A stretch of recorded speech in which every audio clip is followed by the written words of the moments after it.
Hello friends, welcome to the my YouTube channel. તો આજે આપણે કાજુ લસણનું શાક બનાવીશું। તો કાજુ લસણનું શાક બનાવવા માટે મેં અહીં એક કડાઈ લીધેલ છે, તેમાં 1 ગ્લાસ પાણી લીધેલ છે। તેમાં હવે આપણે પાલકને બાફવા મૂકી દેવાનું છે, એટલે ગરમ પાણી થાય હલકું એવું, એટલે આપણે તેમાં પાલક એડ કરી દઈશું। તો હવે તેને ધીમી આંચ પર રહેવા દેવાનું છે, જેથી આપણો પાલક છે તે સારી રીતે બફાઈ જાય। તો હવે આપણો પાલક સારી રીતે ઉકળીને રેડી થઈ ગયો છે। તો આપણે સાઈડમાં બીજું એક તપેલીમાં ઠંડુ પાણી રાખવાનું છે। આમાંથી પાલકને બહાર કાઢીને સીધો ઠંડો પાણીમાં એડ કરવાનો છે, એટલે ગરમમાંથી બહાર કાઢીને સીધું ઠંડામાં એડ કરવાનું છે। તો હવે આપણે તેને ઠંડા પાણીમાં થોડી વાર મૂકી દઈશું, જેથી તેનો કલર છે તે એકદમ ગ્રીન જળવાઈ રહે। તો હવે આપણે કઢાઈ લઈશું, તેમાં 1 ચમચી તેલ એડ કરીશું। તો તેલ એડ કર્યા બાદ હવે આપણે તેમાં લીમડો તેવું એડ કરીશું। ત્યારબાદ હવે આપણે તેમાં મગજતરીના બી એડ કરીશું અને તેને થોડી વાર ચડવા દઈશું। ત્યારબાદ હવે અહીં મેં મોટા કાપેલા કાંદા લીધેલ છે, તેને એકદમ મીડિયમ એવી સાઇઝમાં કટિંગ કરીને રાખ્યા હતા। ત્યારબાદ હવે આપણે તેને ગ્રેવી બનાવવાની છે, તો બધું આપણે તેમાં ચડવા મૂકી દેવાનું છે। તો હવે આપણે 8 થી 10 લીલી મરચી એડ કરીશું। તીખું તમે તમારી ક્વોન્ટિટી પ્રમાણે એડ કરી શકો છો। તો હવે તેને આપણે સારી રીતે હલાવી લઈશું। કાંદા એકદમ હલકા બ્રાઉન કલરના થાય ત્યાં સુધી આપણે તેને ચડવા દેવાના છે। તો કાંદા અને મરચી બંને એડ કર્યા બાદ હવે આપણે તેને થોડી વાર સુધી રહેવા દઈશું। તો હવે આપણે તેમાં 8 થી 10 આદુના ટુકડા એડ કરી દઈશું। અહીં આપણે ગ્રીન ગ્રેવી બનાવવાની છે, તો આપણે અહીં લાલ વસ્તુ કોઈ એડ કરવાની નથી।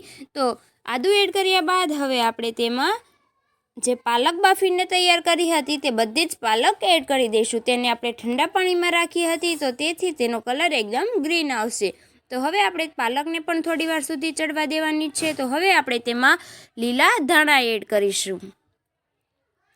તો ભરપૂર એવી માત્રામાં આપણે લીલા ધાણા એડ કરીશું અને તેને થોડી વાર સુધી કૂક થવા દઈશું। અને ત્યારબાદ હવે આપણે તેમાં અડધી ચમચી મીઠું એડ કરી દઈશું। આપણે અહીં ગ્રેવીના ભાગનું મીઠું એડ કરવાનું છે, એટલે આપણે અડધી ચમચી મીઠું એડ કરી દઈશું અને તેને સારી રીતે ચડવા દઈશું। તો હજી આપણા કાંદાનો કલર હલકો બ્રાઉન આવ્યો નથી, તો તેને હજી કૂક થવા દઈશું। તો હવે આપણે તેમાં 8 થી 10 લસણની કળીઓ એડ કરીશું અને તેને સારી રીતે હલાવી લઈશું। તો હવે આપણું શાક એકદમ સારી રીતે ચડીને રેડી થઈ ગયું છે। તો હવે આપણે તેને ગેસની ફ્લેમ પરથી નીચે લઈ લઈશું અને થોડી વાર સુધી ઠંડુ થવા દઈશું। એકદમ ઠંડુ થાય પછી જ આપણે તેની ગ્રેવી બનાવવાની છે। તો હવે આપણે તેને 10 થી 15 મિનિટ સુધી ઠંડુ થવા રહેવા દઈશું। તો હવે આપણું શાક એકદમ સારી રીતે ઠંડુ થઈને રેડી છે। તો હવે આપણે તેની ગ્રેવી બનાવી લઈશું। તો હવે તમે જોઈ શકો છો એકદમ નેચરલ ગ્રીન કલરની ગ્રેવી બનીને રેડી છે। તો હવે શાક માટે આપણે અહીં લીલું લસણ અને 1 કેપ્સિકમ મરચું ઝીણું સમારેલું લીધેલ છે। ત્યારબાદ 3 થી 4 ટામેટાં ઝીણું કટિંગ કરીને રાખ્યું હતું તે છે। અને હવે આપણે જે ચટણી ગ્રીન બનાવી હતી ગ્રેવી, તે ગ્રેવી તૈયાર છે। ત્યારબાદ આપણે 100 ગ્રામ કાજુ લીધેલ છે, સૂકું લસણ લીધેલ છે અને હવે લીલા ધાણા તૈયાર છે। ત્યારબાદ આપણે ઝીણી સમારેલી એકદમ ડુંગળી તૈયાર કરી છે। તો આ બધી જ વસ્તુ આપણે શાક બનાવવા માટે જરૂરી છે, તો આપણે બધી જ વસ્તુ તૈયાર કરી છે। તો હવે આપણે એક કઢાઈ લઈશું, તેમાં 3 થી 4 ટેબલ સ્પૂન ઓઇલ એડ કરીશું। અહીં આપણે ગ્રેવીવાળું પંજાબી શાક બનાવવાનું છે, તો આપણે થોડું તેલ વધારે જોઈશે। તો હવે આપણે તેલ એડ કરીશું। તેલ ગરમ થાય હલકું એવું, ત્યારબાદ હવે આપણે તેમાં કાજુ એડ કરીશું અને તેને તળી લેવાના છે। એકદમ ધીમી આંચ પર જ કાજુને તળવાના છે, કાજુ બળી ના જાય તેનું ખાસ ધ્યાન રાખવાનું છે।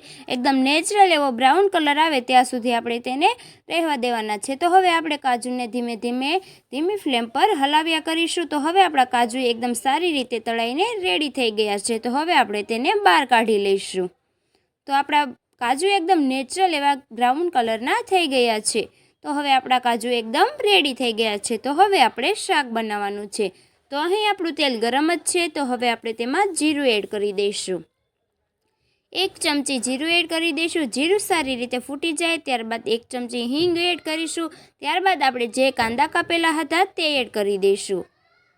તો કાંદાને સારી રીતે હલાવી લઈશું। તો કાંદા એકદમ બ્રાઉન કલરના થાય ત્યાં સુધી તેને રહેવા દેવાના છે। તો હવે આપણા કાંદા એકદમ નેચરલ એવા બ્રાઉન કલરના થઈ ગયા છે। તો હવે આપણે તેમાં ટામેટું એડ કરીશું। તો ટામેટાને પણ આપણે કૂક થવા દેવાનું જ છે. તો હવે આપણે તેને સારી રીતે હલાવીને તૈયાર કરીશું. તો બધી જ વસ્તુને આપણે ધીમી આંચ પર ચડવા દેવાની છે. તો ફ્રેન્ડ્સ, હવે આપણે તેમાં 1 ચમચી મીઠું એડ કરી દઈશું. અહીં આપણે મીઠું થોડું એડ કરવાનું છે, કેમ કે ગ્રેવીના ભાગનું મીઠું આપણે તેમાં એડ કરી દીધું હતું. તો હવે આપણે કાંદા ટમેટા ચડીને રેડી થઈ ગયા છે. તેલ પણ બહાર આવી ગયું છે. તો હવે આપણે તેમાં 1 કેપ્સિકમ એડ કરી દઈશું. અહીં આપણે ગ્રીન શાક બનાવવાનું છે, તો એકદમ નેચરલ એવો ગ્રીન કલર આવીને રેડી થશે. તો હવે આપણે તેમાં જે સૂકું લસણ તૈયાર કરીને રાખ્યું હતું તે એડ કરી દઈશું. ત્યારબાદ હવે આપણે જે ગ્રીન ગ્રેવી બનાવી હતી તે એડ કરી દઈશું. તો બધી જ ગ્રેવી તેમાં એડ કરી દઈશું. તેમાં આપણે આદુ મરચી બધું જ એડ કરી દીધું છે. તો બહારથી કોઈ તીખાશ એડ કરવાની નથી. તો હવે તેને સારી રીતે હલાવી લઈશું.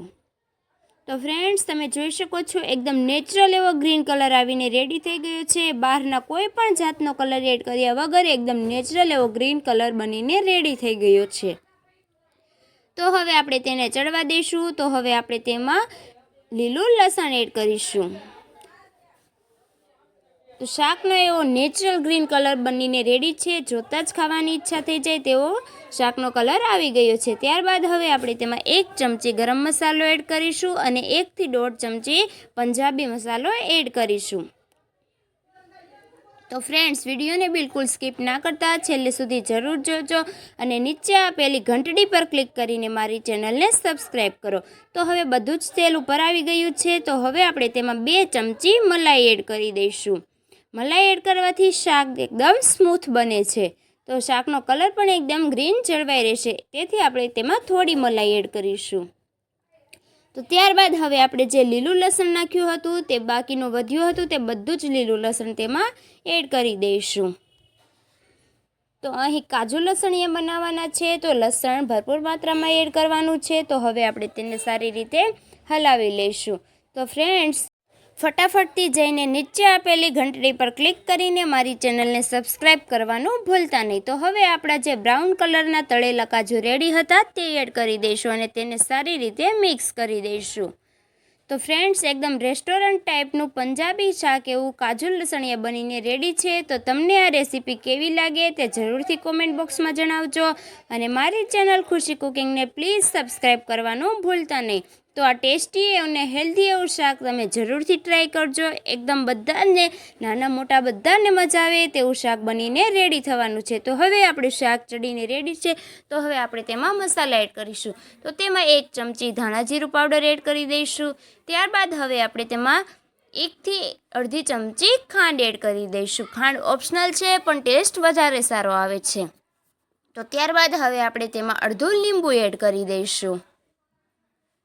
તો હવે તેને સારી રીતે મિક્સ કરી લેશું. તો આપણું શાક બનીને એકદમ રેડી છે. તો તમને રેસીપી જરૂરથી કેવી લાગી તે જણાવજો અને ખુશી કુકિંગને પ્લીઝ સબસ્ક્રાઈબ કરો. Thank you for watching my video.